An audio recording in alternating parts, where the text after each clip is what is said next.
You're listening to the Corbett Report.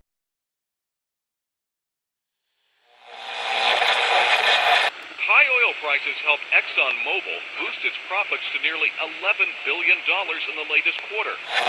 Shell is the latest oil company to report a big rise in profits thanks to higher oil prices. The ability of speculators to profit is surely dwarfed by the ability of oil-producing nations to profit from a higher price of oil. Maybe the easiest way for these guys to make the money?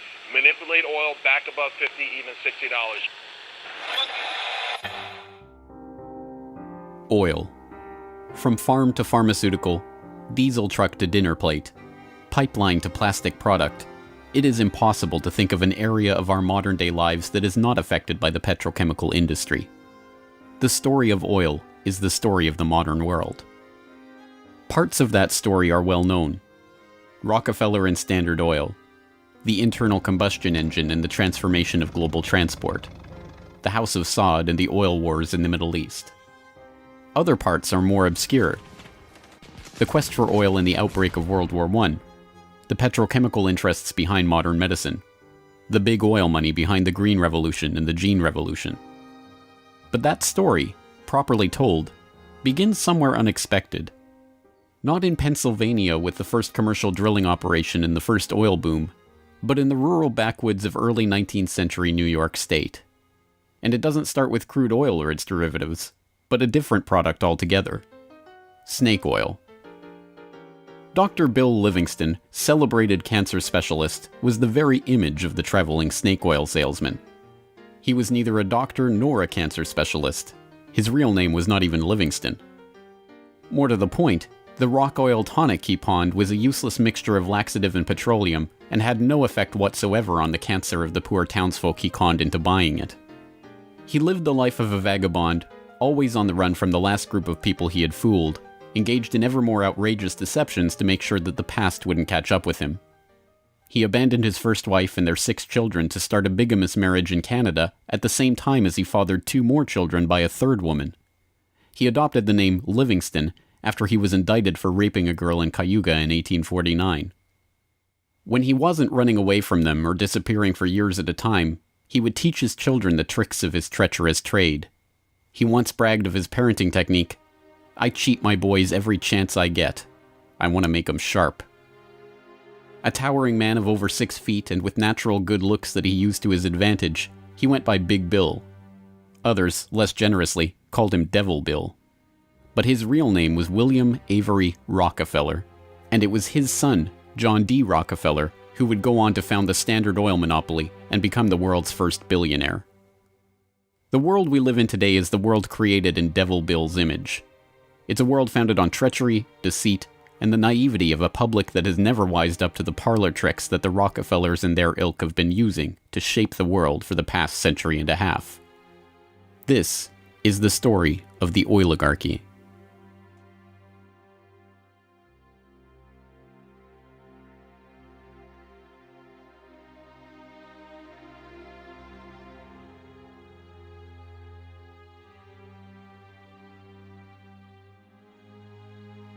Titusville, 1857.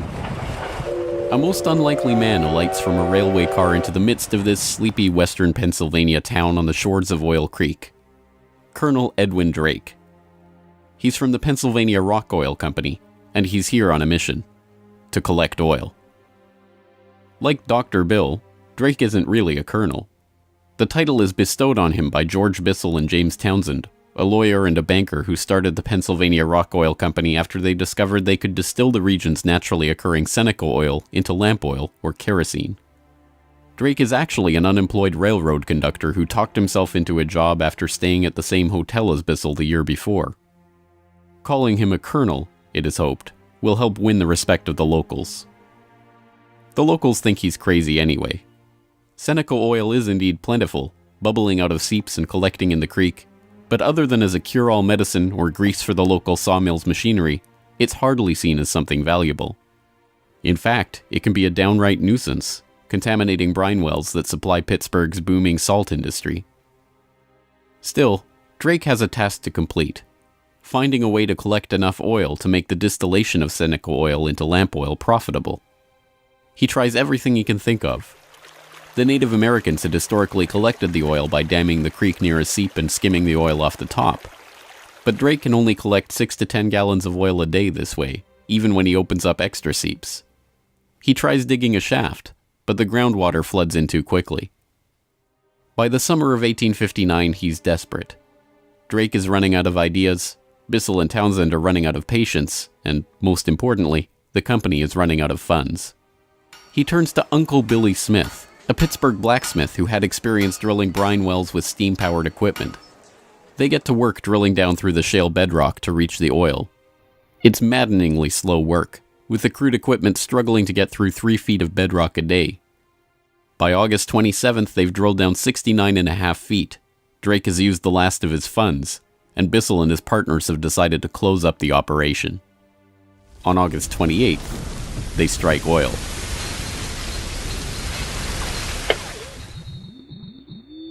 Then on Sunday, August 28, 1859, oil bubbled up the drive pipe.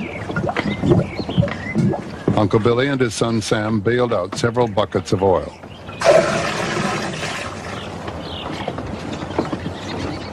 On Monday, the very day that Colonel Drake received his final payment and an order to close down the operation, they hitched the walking beam to a water pump, and the oil began to flow.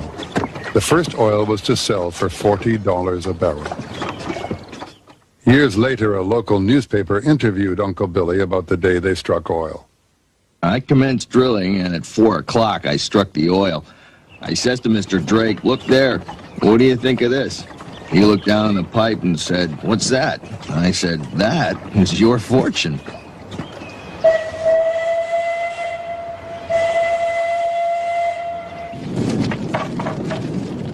Drake's well proved that by drilling for it, oil could be found in abundance and produced cheaply. Overnight, a whole new industry was born.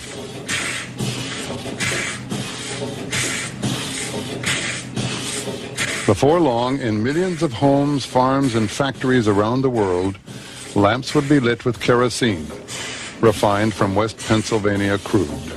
When the word came out that Drake had struck oil, the cry went up throughout the narrow valleys of western Pennsylvania. The crazy Yankee has struck oil, the crazy Yankee has struck oil. And it was the first great boom. It was like a gold rush.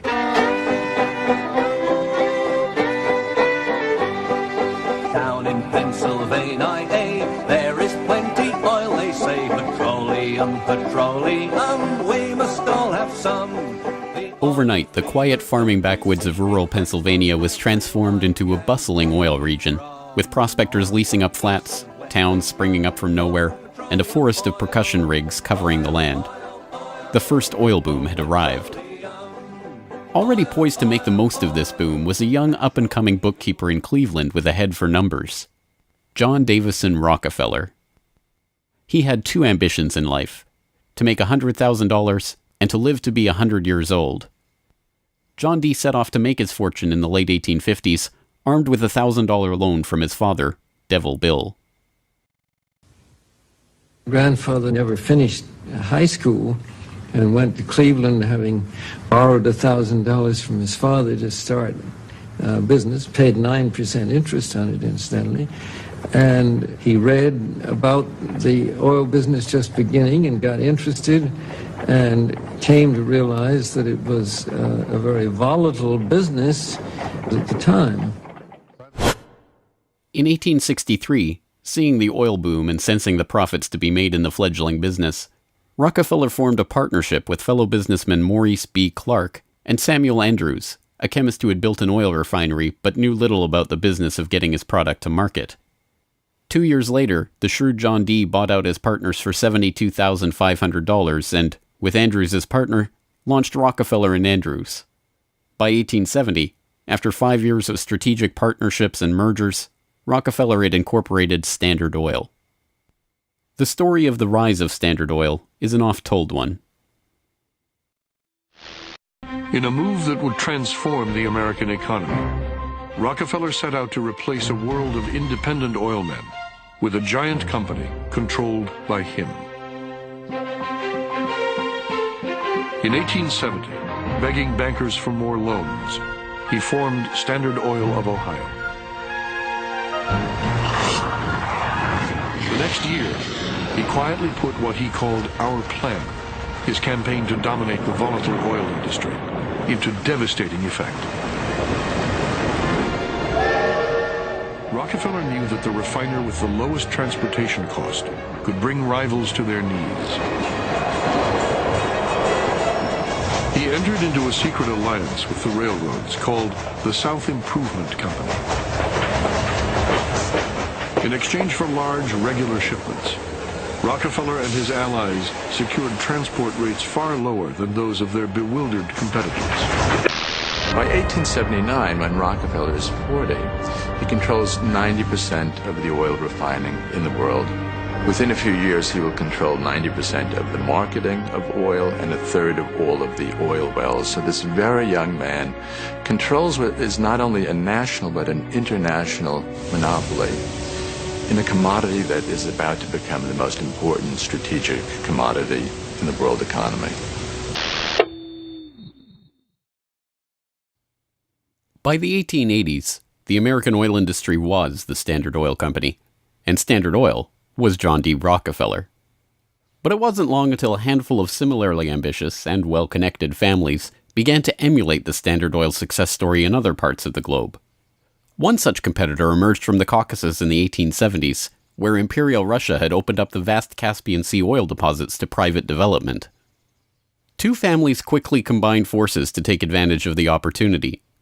The Nobels, led by Ludwig Nobel and including his dynamite-inventing, prize-creating brother Alfred, and the French branch of the infamous Rothschild banking dynasty, led by Alphonse Rothschild.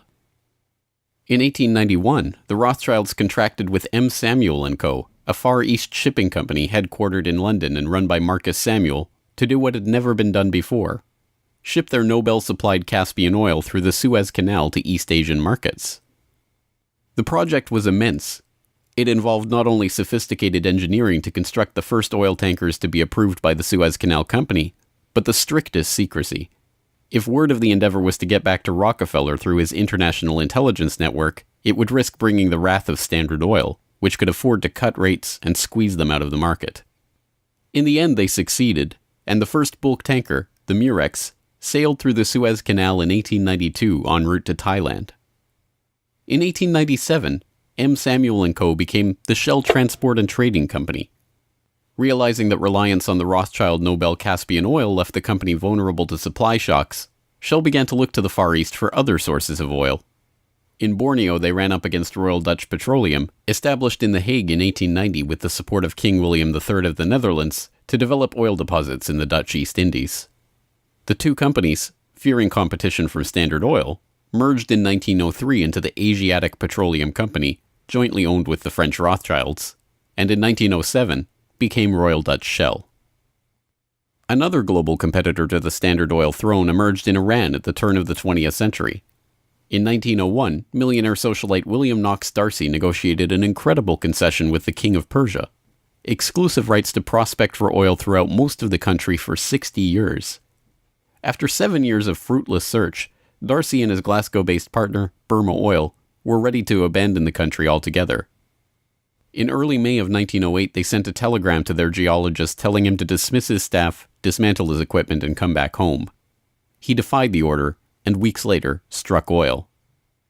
Burma Oil promptly spun off the Anglo-Persian Oil Company to oversee production of Persian oil.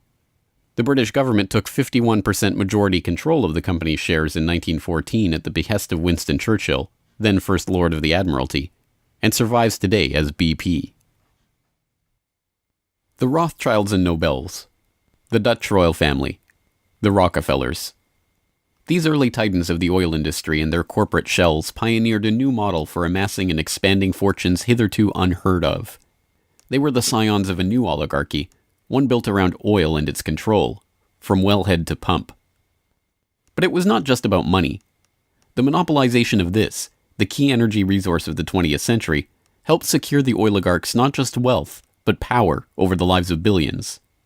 Billions who came to depend on black gold for the provision of just about every aspect of their daily lives. In the late 19th century, however, it was by no means certain that oil would become the key resource of the 20th century. As cheap illumination from the newly commercialized light bulb began to destroy the market for lamp oil, the oligarchs were on the verge of losing the value from their monopoly. But a series of lucky strikes was about to catapult their fortunes even further. The very next year after the commercial introduction of the light bulb, another invention came along to save the oil industry. German engineer Carl Benz patented a reliable two-stroke internal combustion engine. The engine ran on gasoline, another petroleum byproduct, and became the basis for the Benz motorwagen that, in 1888, became the first commercially available automobile in history. And with that stroke of luck, the business that Rockefeller and the other oligarchs had spent decades consolidating was saved. But more luck was needed to ensure the market for this new engine. In the early days of the automobile era, it was by no means certain that gas-powered cars would come to dominate the market. Working models of electric vehicles had been around since the 1830s, and the first electric car was built in 1884. By 1897, there was a fleet of all-electric taxis shuttling passengers around London. The world land speed record was set by an electric car in 1898. By the dawn of the 20th century, electric cars accounted for 28% of the automobiles in the United States. The electrics had advantages over the internal combustion engine. They required no gear shifting or hand cranking, and had none of the vibration, smell, or noise associated with gasoline-powered cars. Lady Luck intervened again on January 10, 1901, when prospectors struck oil at Spindletop in East Texas. The gusher blew 100,000 barrels a day and set off the next great oil boom, providing cheap, plentiful oil to the American market and driving down gas prices. It wasn't long before the expensive, low-range electric engines were abandoned altogether, and big, loud, gas-guzzling engines came to dominate the road, all fueled by the black gold that Standard Oil, Shell, Gulf, Texaco, Anglo-Persian, and the other oil majors of the time were drilling, refining, and selling. Perhaps John D's greatest stroke of luck, however, was not supposed to be luck at all. Rockefeller had come under increasing scrutiny by a public outraged by the unprecedented wealth he had amassed through Standard Oil. Muckraking reporters like Ida Tarbell began digging up the dirt on his rise to power through railroad conspiracies, secret deals with competitors, and other shady practices. The press pictured him as a colossus with bribed politicians literally in the palm of his hand.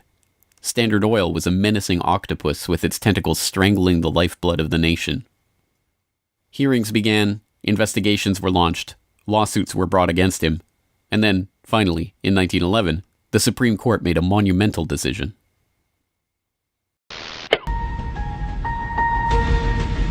On May 15, 1911, the Supreme Court of the United States declared that Standard Oil was a monopoly in restraint of trade and should be dissolved. Rockefeller heard of the decision while golfing at Kykuit with a priest from the local Catholic Church, Father J.P. Lennon. And Rockefeller reacted with amazing aplomb. He turned to the Catholic priest and said, "Father Lennon, have you some money?" And the priest was very startled by the question and said, "No." And then he said, "Why?" And Rockefeller replied, "Buy Standard Oil." As Rockefeller foresaw, the individual Standard Oil companies were worth more than the single corporation. In the next few years, their shares doubled and tripled in value. By the time the reign of cash was over, Rockefeller had the greatest personal fortune in history, nearly 2% of the American economy. And it was really losing the antitrust case that converted John D. Rockefeller into history's first billionaire. So that Standard Oil was punished in the federal antitrust case, but John D. Rockefeller Sr. most assuredly was not. To the amazement of the world, Rockefeller's punishment had in fact been his reward. Rather than being taken down a peg, the splitting up of the Standard Oil monopoly had launched him as the world's only acknowledged billionaire at a time when the average annual income in America was $520. Rockefeller's story was perfectly mirrored by the story of Colonel Edwin Drake. Having struck oil in Titusville and given rise to a billion-dollar global industry, Drake had not had the foresight to patent his drilling technique or even to buy up the land around his own well. He ended up in poverty, relying on an annuity from the state of Pennsylvania to scrape together a living, and dying in 1880. For the oligarchy, the lesson of the rise of Rockefeller was obvious. The more ruthlessly that monopoly was pursued, the tighter that control was grasped, The greater the lust for power and money, the greater the reward would be in the end. From now on, no invention would derail the oil majors from their quest for total control. No competition would be tolerated. No threat to the oligarchs would be allowed to rise.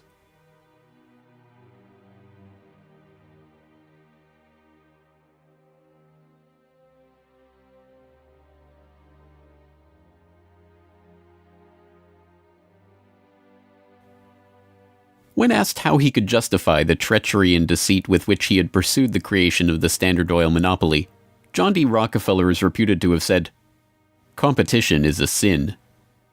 This is the mentality of the monopolist, and it is this justification, framed as religious conviction, that drove the oligarchs to so ruthlessly eliminate anyone who would dare rise up as a pretender to their throne.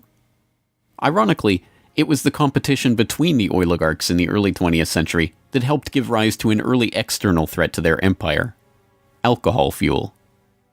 As historian Lyle Cummins has noted of the period, the oil trust battles between Rockefeller, the Rothschilds, the Nobels, and Marcus Samuel's Shell kept prices in a state of flux, and engines often had to be adaptable to the fuel that was available.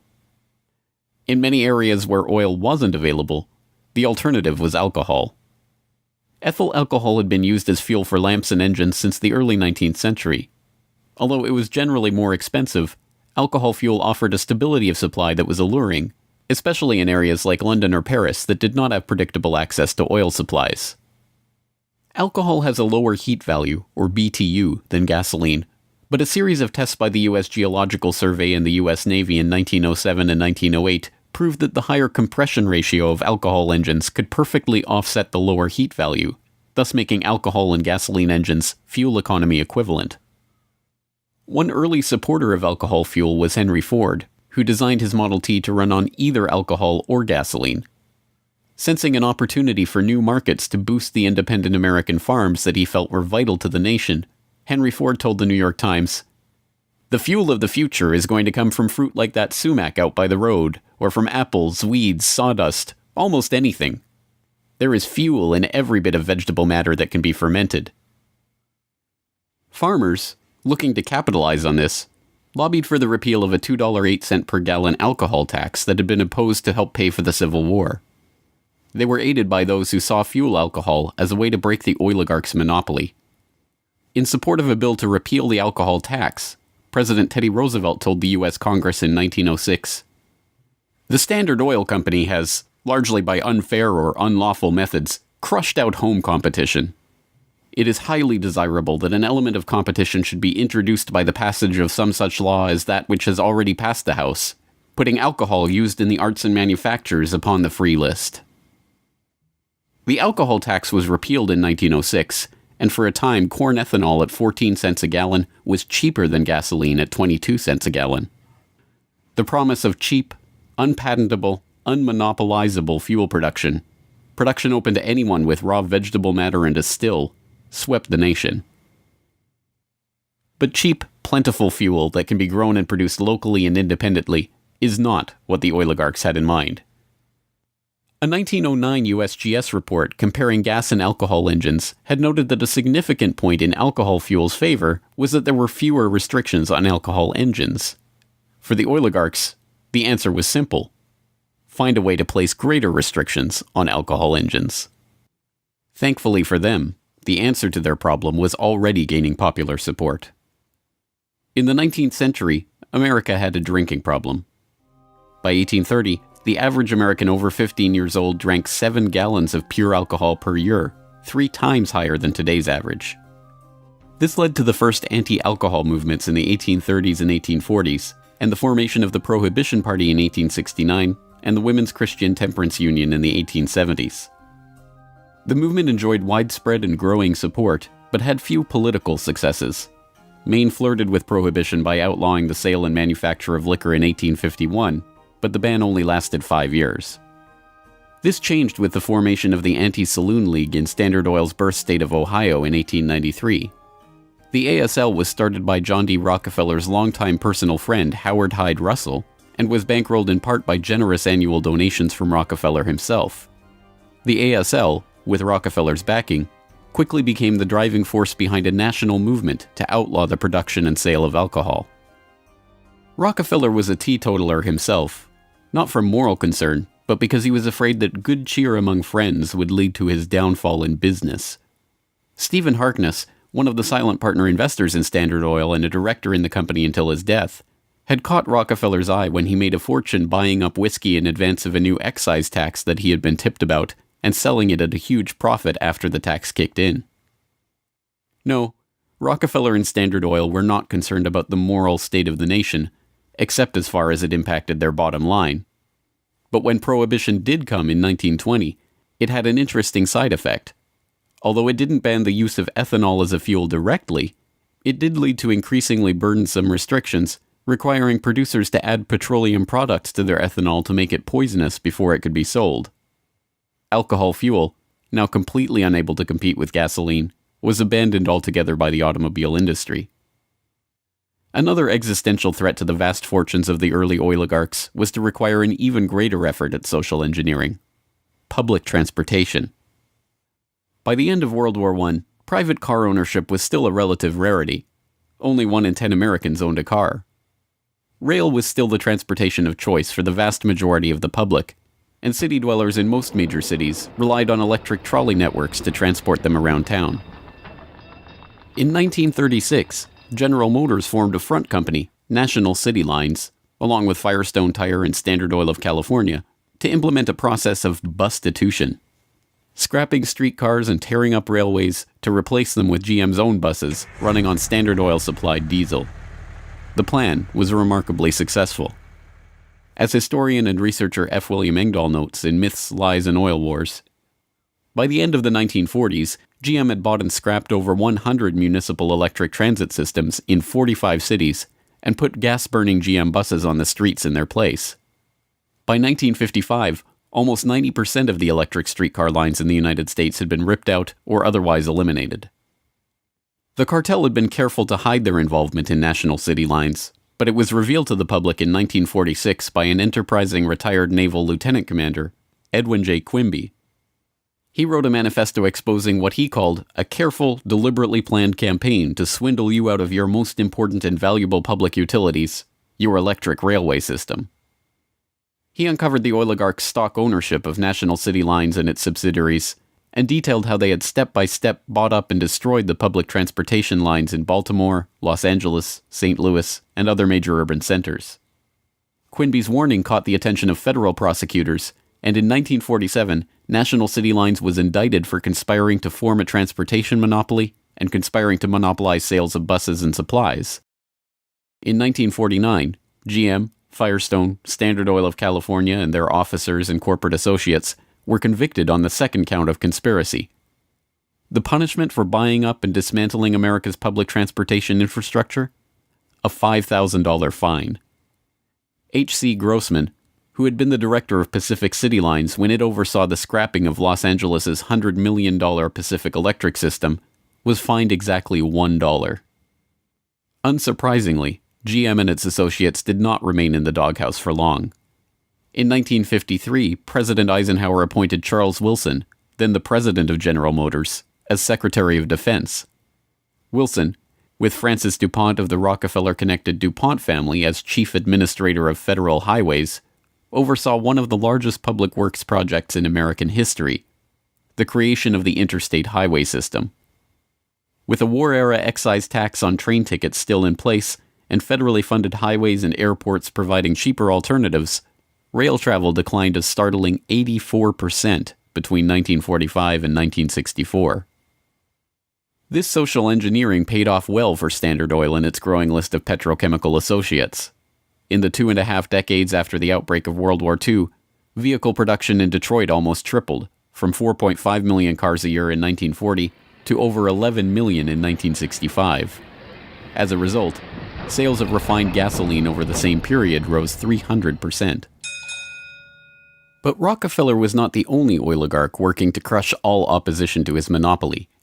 Across the pond, the European oligarchs were working to protect their own oil investments from upstart competitors. In 1889, a consortium of German investors led by Siemens Deutsche Bank obtained a concession from the Turkish government for extension of a railway line connecting Berlin to Basra on the Persian Gulf via Baghdad in what was then part of the Ottoman Empire. The Berlin-Baghdad railway concession was for 99 years and came with mineral rights for 20 kilometers on either side of the line, an especially lucrative deal since the rail cut right through the heart of the still untapped Mesopotamian oil region south of Mosul along the Tigris River. For the powers behind the British Empire, concerned with the military rise of Germany, this deal was unacceptable. Well, Germany, in the end of the 19th century, was looking for outlets for its exports, its industrial exports, as the German economy was growing like China is growing in the last 30 years. And they decided that Turkey would be an ideal strategic trade partner for Germany. And Georg von Siemens, one of the directors of Deutsche Bank, came up with a strategy to extend a railway from Berlin all the way down to Baghdad, which was then part of the Ottoman Empire, Baghdad in Iraq today, near the Persian Gulf. And German military began training the Turkish military. The German industry began investing in Turkey. They saw a huge potential market to begin bringing Turkey into the 20th century economically.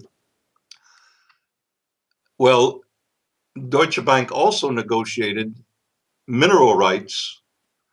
I think it was 20 kilometers on either side of the railway. And it was already known in 1914 that Mosul and these other areas contained huge petroleum deposits. Well, why is that significant? At the end of the century, 19th century, Jack Fisher, the Lord of the Admiralty and the head of the Royal Navy, advocated the conversion of the British Navy from coal-fired to oil-fired, that it would have a qualitative strategic improvement in their every aspect of warship design.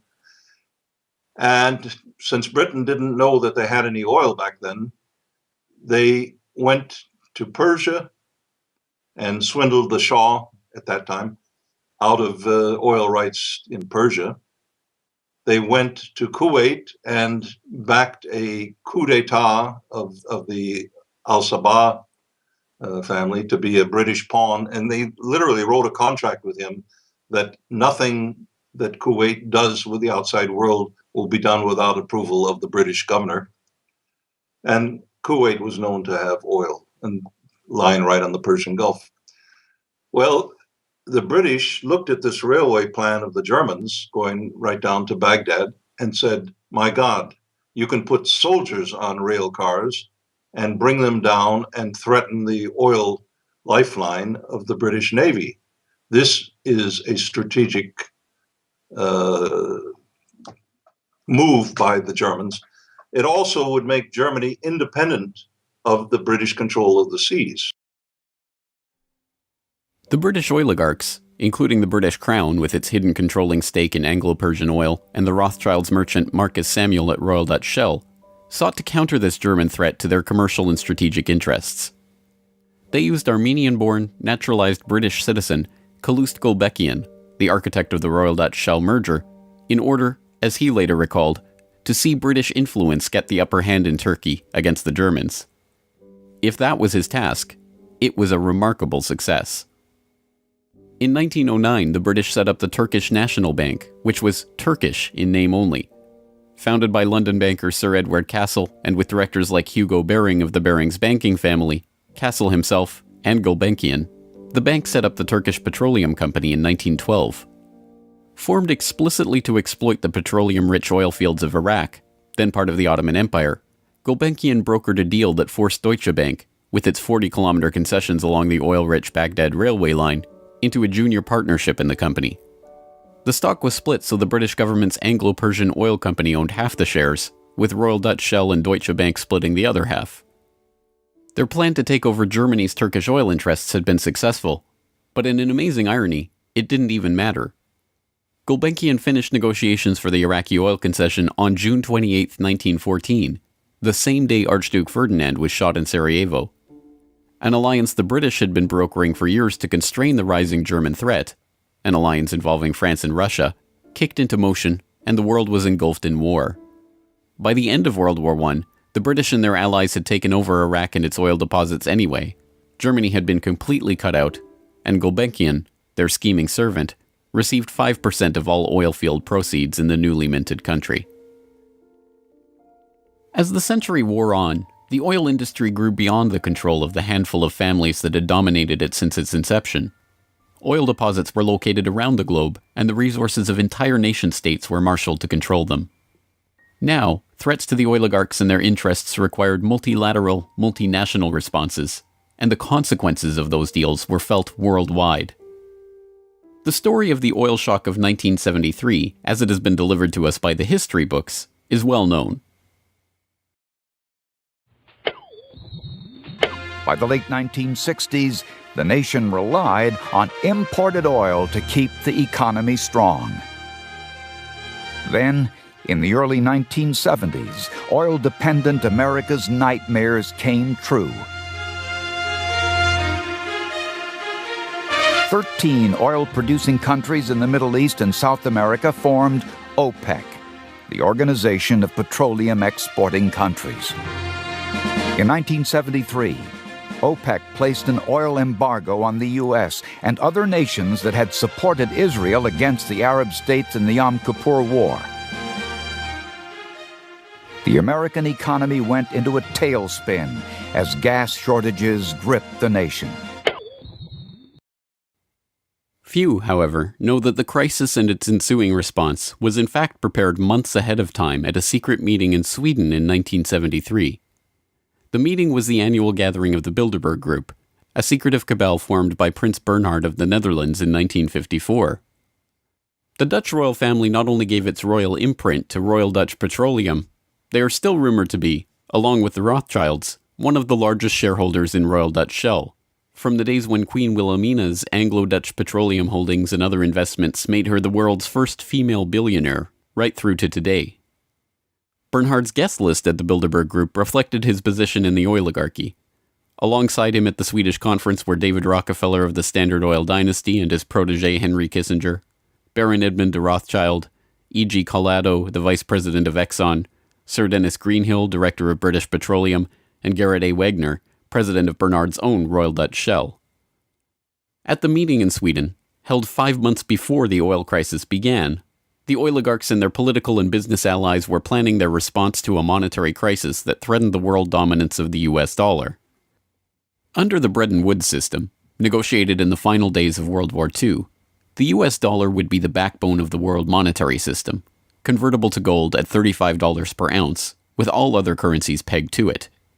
Increasing US expenditures in Vietnam and decreasing exports caused Germany, France, and other nations to start demanding gold for their dollars. With the Federal Reserve's official gold holdings plunging and unable to stem the tide of demand, Nixon abandoned Bretton Woods in August 1971, threatening the dollar's position as the world reserve currency. Accordingly, I have directed the Secretary of the Treasury to take the action necessary to defend the dollar against the speculators. I have directed Secretary Connally to suspend temporarily the convertibility of the dollar into gold or other reserve assets, except in amounts and conditions determined to be in the interest of monetary stability and in the best interest of the United States. As leaked documents from the 1973 Bilderberg meeting show, the oligarchs decided to use their control over the flow of oil to save the American hegemon. Acknowledging that OPEC could completely disorganize and undermine the world monetary system, the Bilderberg attendees prepared for an energy crisis or an increase in energy costs, which, they predicted, could mean an oil price between $10 and $12, a staggering 400% increase from the current price of $3.01 per barrel. 5 months later, Bilderberg attendee and Rockefeller protege Henry Kissinger, acting as Nixon's Secretary of State, engineered the Yom Kippur War and provoked OPEC's response, an oil embargo of the US and other nations that had supported Israel. On October 16, 1973, OPEC raised oil prices by 70%. At their December meeting, the Shah of Iran demanded and received a further raise to $11.65 a barrel, or 400% of oil's pre-crisis price. When asked by Saudi King Faisal's personal emissary why he had demanded such a bold price increase, he replied, "Tell your king, if he wants the answer to this question, he should go to Washington and ask Henry Kissinger."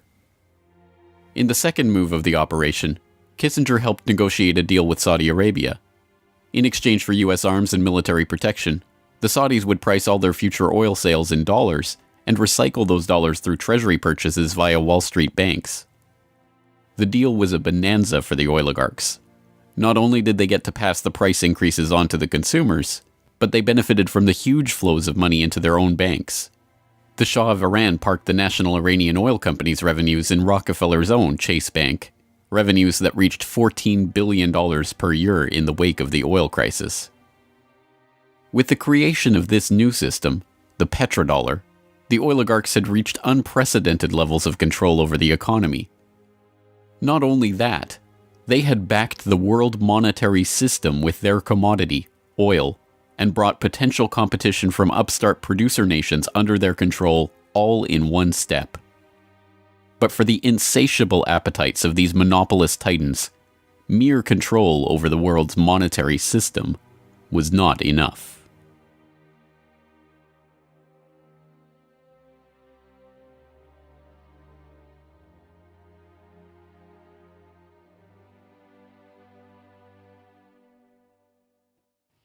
In the 19th century, railroad conspiracies and predatory pricing had been enough to assure the oligarchs' monopoly. But by the time that the British Crown, the Dutch royal family, the Rothschilds, and the other European oligarchs began opening up the Middle East and the Far East to oil exploration in the early 20th century, the goal was no longer to maximize profits or control the oil industry. It was not even to control international diplomacy. It was to control and shape the world itself, its resources, its environment, and its people. In order to achieve this goal, the oligarchy would need a facelift. In the current age, with the Rockefeller name now more likely to be associated with Rockefeller Plaza or Rockefeller University than Standard Oil, it is difficult to understand just how hated John D. was in his own day. He was the head of the Standard Oil Hydra, an octopus strangling the world in his tentacles, a cutthroat gardener pruning the competitors from the flower of his oil monopoly. As one of the richest men the world had ever known, he was an easy target for the average working man's frustration and a magnet for the poor seeking help. He received on average 50 to 60,000 letters a month asking for help. Dozens of people followed him in the street. Literally, crowds stood around the Standard Oil offices, waiting for him to come out. Little children, painfully thin, crying in the street and so on. Rockefeller felt overwhelmed. Besieged by the downtrodden, despised by the working man, hounded by Ida Tarbell and the muckraking press, John D. had the mother of all PR problems. The answer was simple: invent the PR industry.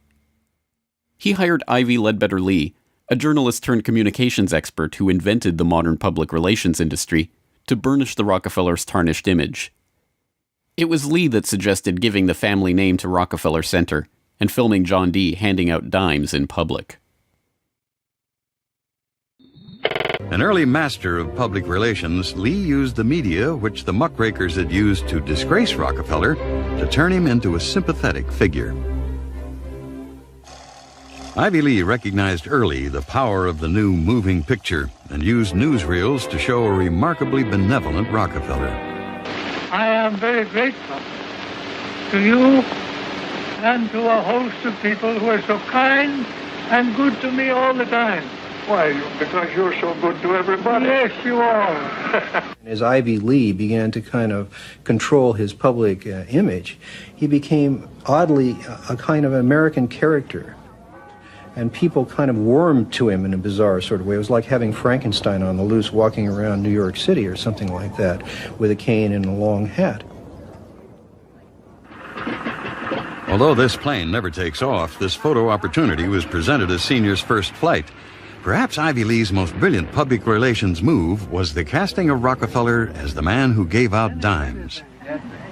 Don't you give her a dime, Mr. Rockefeller? Oh, please. Go ahead. Give her a dime. Thank you, sir. Thank you very much. I consider myself... Thank you for the ride. I consider myself more than amply paid. Bless you, bless you, Yes. bless you. These PR stunts seem obvious and ham-handed by today's standards, but they were effective enough. To this day, people leave dimes on the stone marker at the base of the 70-foot Egyptian obelisk that towers over John Dee's final resting place in Cleveland's Lakeview Cemetery. But it was not stage-managed photo opportunities like these that transformed Rockefeller into a public hero. In order to win the public over, he was going to have to give them what they wanted. And what they wanted wasn't difficult to understand. Money. But just as his father, Devil Bill, had taught him to do in all his business dealings, Rockefeller made sure to get the better end of the bargain. He would donate his great wealth to the creation of public institutions, but those institutions would be used to bend society to his will. As every would-be ruler throughout history has realized, society has to be transformed from the ground up. Americans in the 19th century still prized education and intellectual pursuits, with the 1840 census finding unsurprisingly that the United States, a nation that had been mobilized by tracts like Thomas Paine's remarkably popular Common Sense, was a nation of readers with a remarkable 93% to 100% literacy rate.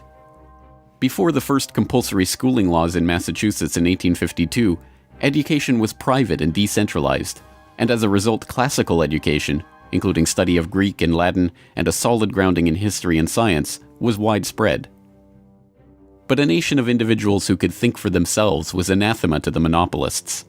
The oligarchs needed a mass of obedient workers, an entire class of people whose intellect was developed just enough to prepare them for lives of drudgery in a factory.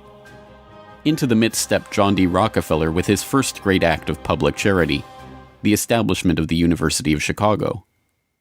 He was aided in this task by Frederick Taylor Gates, a Baptist minister that Rockefeller befriended in 1889 and who would go on to be John Dee's most trusted philanthropic advisor. Gates would go on to write a short tract, The Country School of Tomorrow, that laid out the Rockefeller plan for education. In our dream, we have limitless resources, and the people yield themselves with perfect docility to our molding hand. The present educational conventions fade from our minds, and, unhampered by tradition, we work our own goodwill upon a grateful and responsive folk. We shall not try to make these people or any of their children into philosophers, or men of learning or science. We are not to raise up from among them authors, orators, poets, or men of letters. We shall not search for embryo great artists, painters, musicians, nor will we cherish even the humbler ambition to raise up from among them lawyers, doctors, preachers, politicians, statesmen, of whom we now have ample supply. Although Rockefeller's resources weren't exactly limitless, they might as well have been. In 1902, he established the General Education Board to help implement Gates's vision for the Country School of Tomorrow with a staggering $180 million endowment. The Rockefeller influence on education was felt almost immediately, and it was amplified by help from fellow monopolists of the era who were approaching the topic of philanthropy from the same angle. Although best known as a steel magnate, Andrew Carnegie's fortune started on the railroads transporting Rockefeller's Standard Oil around the country, and was greatly magnified by a lucrative investment in property near Oil Creek that provided steady, profitable oil sales. In 1905, he established the Carnegie Foundation for the Advancement of Teaching, a tax-free foundation through which Carnegie and his appointees could direct the development of the education system in the United States, and, eventually, worldwide. In 1910, Rockefeller followed suit by establishing the Rockefeller Foundation, which became the tax-free umbrella organization for his philanthropic ambitions. As the Reese Committee, a congressional investigation into the activities of these tax-free foundations in the 1950s, discovered, it wasn't long before Carnegie's endowment approached Rockefeller's foundation with a proposal to cooperate on their shared desire to transform the American education system in their own image. Norman Dodd, the director of research for the congressional committee who was granted access to the Carnegie Endowment's board minutes, explains. So they approach the Rockefeller Foundation with the suggestion that that portion of education which could be considered domestic be handled by the Rockefeller Foundation, and that portion which is international should be handled by the endowment. And they then decide that the key to the success of these two operations lay in an alteration of the teaching of American history. So they approach 4 of the then most prominent teachers of American history in the country, people like Charles and Mary Bird, and their suggestion to them is, will they alter the manner in which they present this subject, and they get turned down flat. So they then decide that it is necessary for them to do, as they say, build our own stable of historians. And then they approach the Guggenheim Foundation, which specializes in fellowships, and say, when we find young men in the process of studying for doctorates in the field of American history, and we feel that they are the right caliber, will you grant them fellowships on our say-so? And the answer is yes. So under that condition, eventually they assemble 20.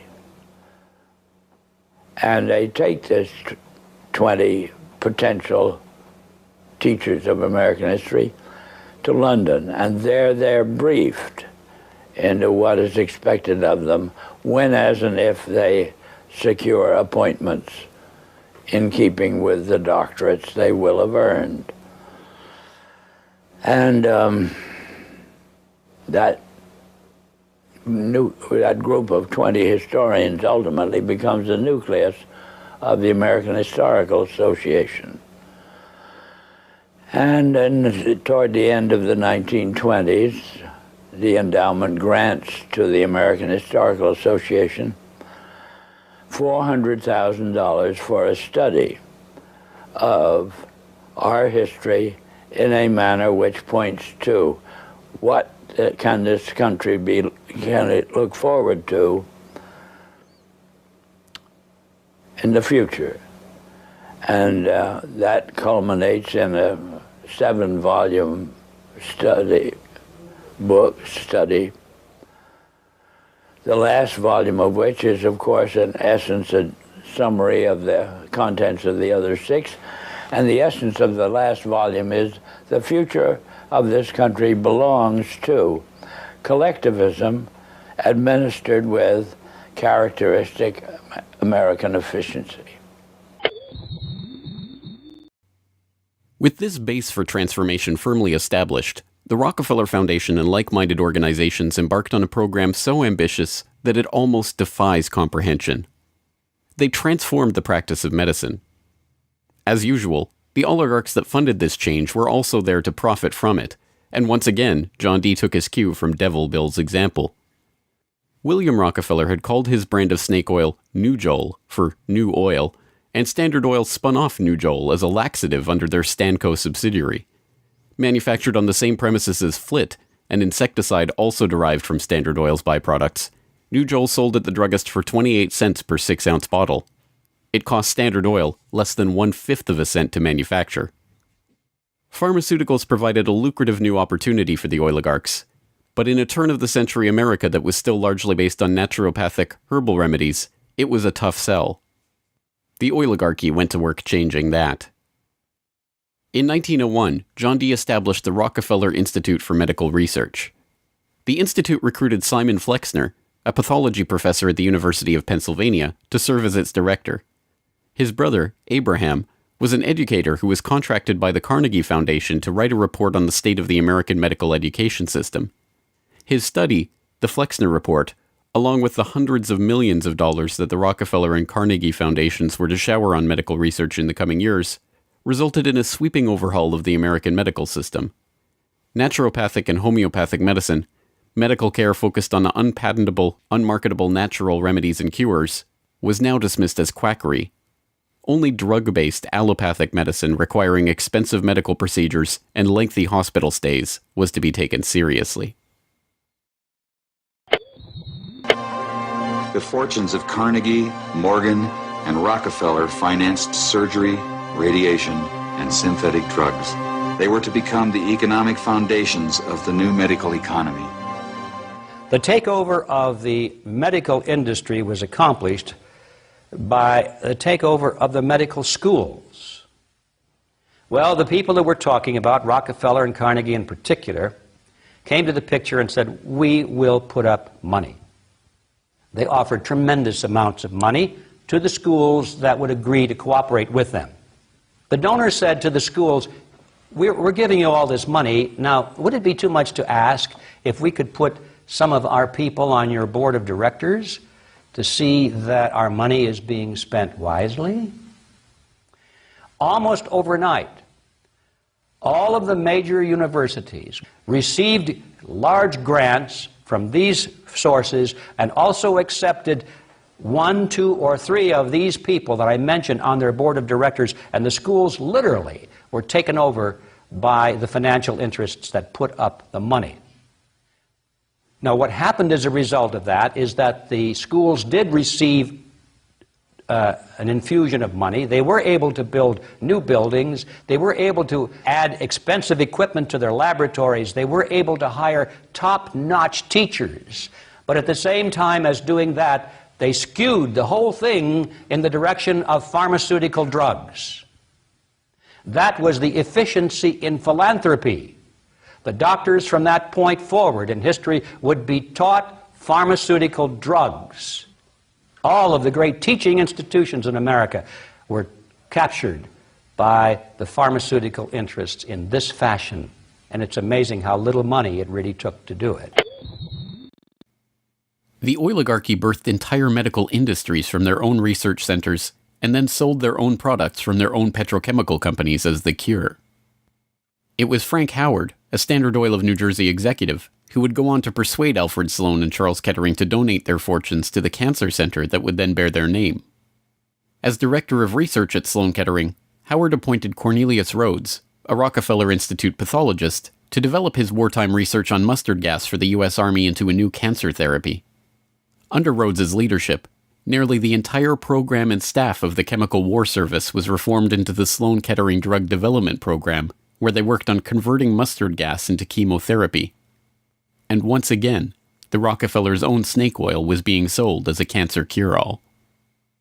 The oligarchs' interest in the burgeoning pharmaceutical industry converged in companies like IG Farben, a drug and chemical cartel formed in Germany in the early 20th century. Royal Dutch's own Prince Bernhard served on an IG Farben subsidiary's board in the 1930s, and the cartel's American operation, set up in cooperation with Standard Oil, included on its board Standard Oil president Walter Teagle, as well as Paul Warburg of Kuhn-Loeb and Company, itself headed by Jacob Schiff of the Rothschild broker family. At its height, IG Farben was the largest chemical company in the world, and the 4th largest industrial concern in the world, right behind Standard Oil of New Jersey. The company was broken up after World War II, but like Standard Oil, its various pieces remained intact, and today BASF, one of its chemical offshoots, remains the largest chemical company in the world, while Bayer and Sanofi, 2 of its pharmaceutical offshoots, are among the largest pharmaceutical companies in the world. Not content merely to monopolize the fields of education and medicine, the same oligarchical interests banded together to take control of America's finances. In 1910, John D. Rockefeller Jr.'s own father-in-law, Senator Nelson Aldrich, Frank Vanderlip of the National City Bank, and Paul Warburg, as well as various agents of J.P. Morgan, met in complete secrecy on Jekyll Island to hammer out the details of what would go on to become the Federal Reserve, America's central bank. The Fed, established in 1913, would be run by hand-picked appointees of the oligarchy and their banking associates, including, perhaps inevitably, Standard Oil president and American IG director Walter Teagle. The Rockefeller family would go on to formally enter the banking field in the 1950s when James Stillman Rockefeller, the grandson of John D.'s brother, was appointed director of National City Bank. Meanwhile, John D.'s own grandson, David Rockefeller, would go on to take over Chase Manhattan Bank, the longtime banking partner of the Standard Oil empire. In this move, the Rockefeller story perfectly mirrored that of their fellow oligarchs, the Rothschilds. Whereas the Rothschilds had supplemented their banking fortune with their oil interests, the Rockefellers supplemented their oil fortune with banking interests. Springboarding from success to success as they consolidated monopolies across every field of human activity, the oligarchs' ambitions became even larger. This time, their goal was to consolidate control over the very food supply of the world itself. And once again, they would use philanthropy as the cover for their business takeover. The Green Revolution began in 1943 when plant geneticist Norman Borlaug and a team of researchers arrived on Mexican soil. His goal was to improve agricultural techniques and biotechnological methodologies, which in turn would help alleviate starvation and improve the living quality of developing nations.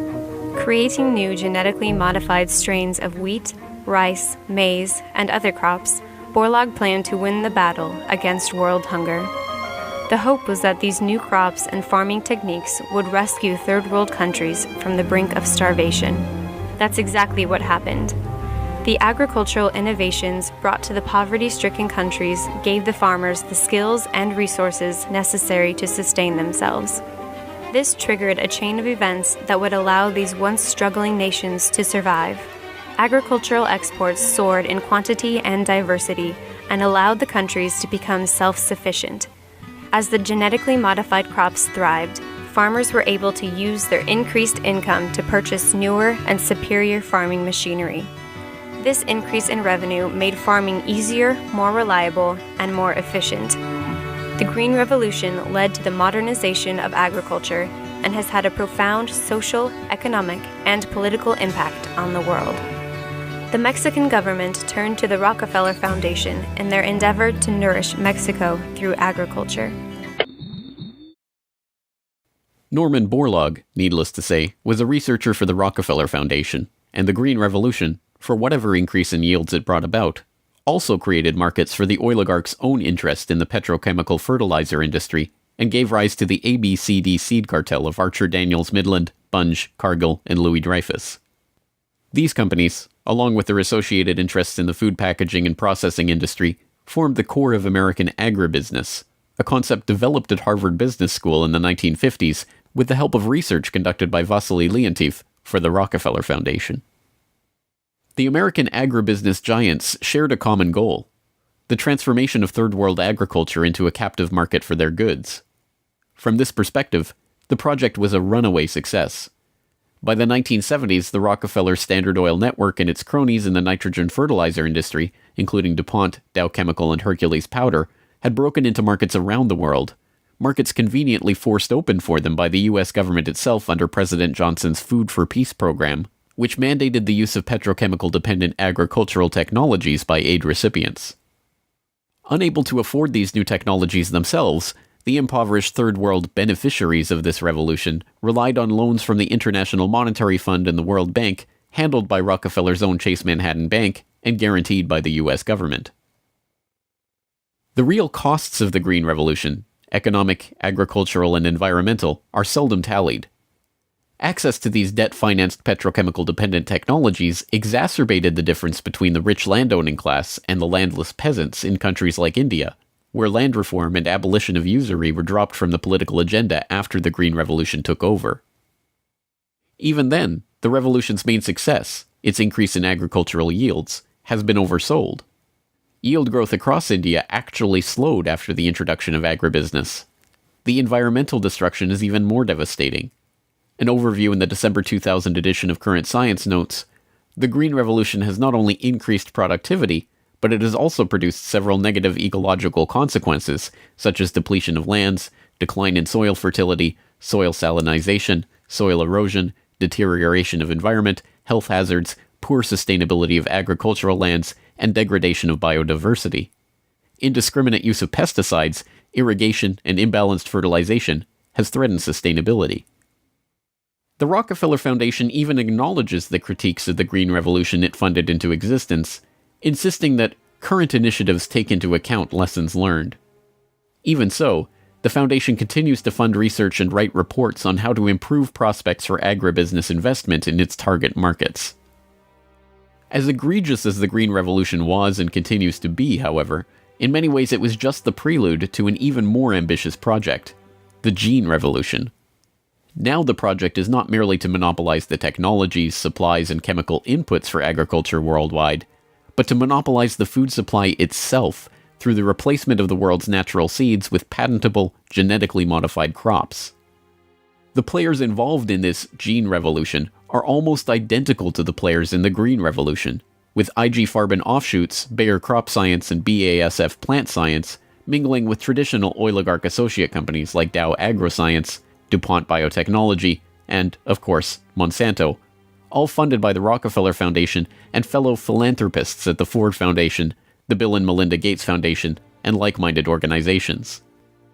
The convergence of corporate, philanthropic, governmental, and intergovernmental interests in promoting GM crops around the world can be seen in the bewildering array of research institutes, industry associations, and consultative groups devoted to the case. The Rockefeller-funded International Rice Research Institute, the Rockefeller-Monsanto USAID Brainchild International Service for the Acquisition of Agribiotech Applications, the Rockefeller-Ford World Bank-created Consultative Group of International Agricultural Research, and dozens of other bland, benign-sounding organizations research and promote GM crops in target markets around the globe, with the profits ending up in the oligarchs' coffers. A representative example of this story is the agribusiness neocolonization of Argentina, where Monsanto ran an elaborate bait-and-switch to get the country hooked on its genetically modified Roundup-ready soybeans before demanding royalties on the crops that were by then already growing. DuPont then took over, magnanimously beginning a Protein for Life program to foist their own GM soybeans on the country's poor. The same scene has played itself out in country after country, where cartel-developed GM crops are foisted on emerging economies through food aid, usually during times of famine when those countries are especially vulnerable. Only a handful of countries like Zambia or Angola have outright rejected this GMO takeover of their food supply, generously subsidized by the US government to the benefit of the agribusiness cartel.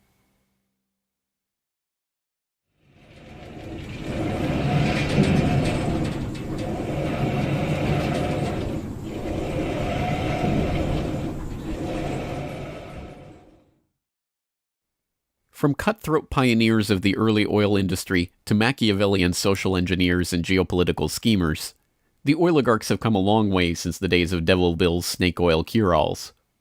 But his use of every form of deception and trickery to swindle the public informed how John D. and the rest of the oligarchs built up their business interests. As the 20th century drew to a close, it was obvious that for the powerful cartel that built the oil industry, the Rockefellers, the Rothschilds, the British and Dutch royal families, it was no longer about oil, if it ever really was. The takeover of education, of medicine, of the monetary system, of the food supply itself, showed that the aim was much greater than a mere oil monopoly.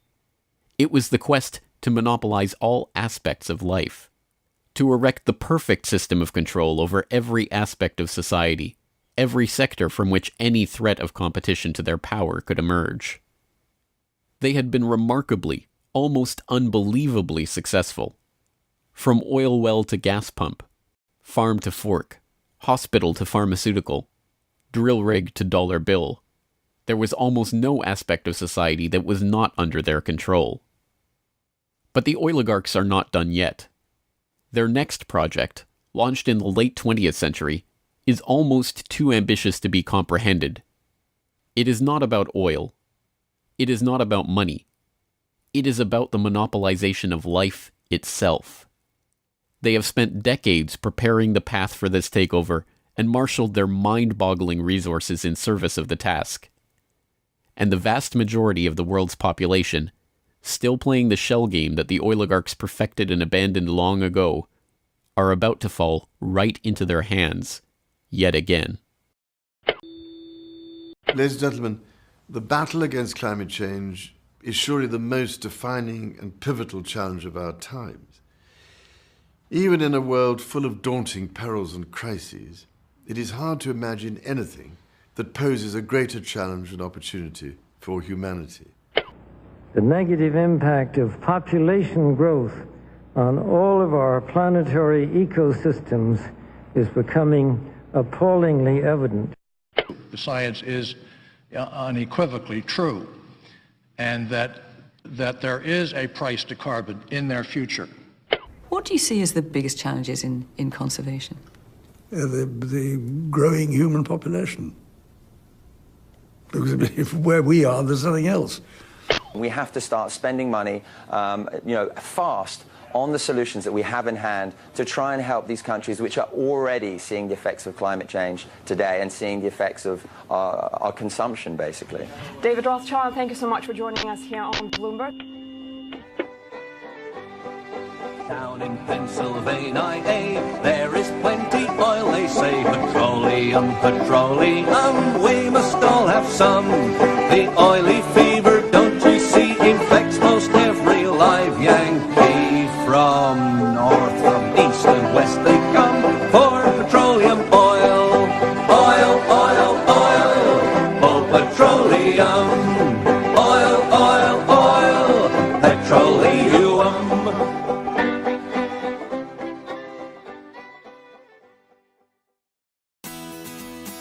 The Corbett Report is brought to you by the Corbett Report subscriber, a weekly newsletter featuring James Corbett's International Forecaster editorial, recommended reading and viewing, discounts on Corbett Report DVDs, and once a month, a subscriber-only video. Sign up today to start receiving your copy at corbettreport.com/support.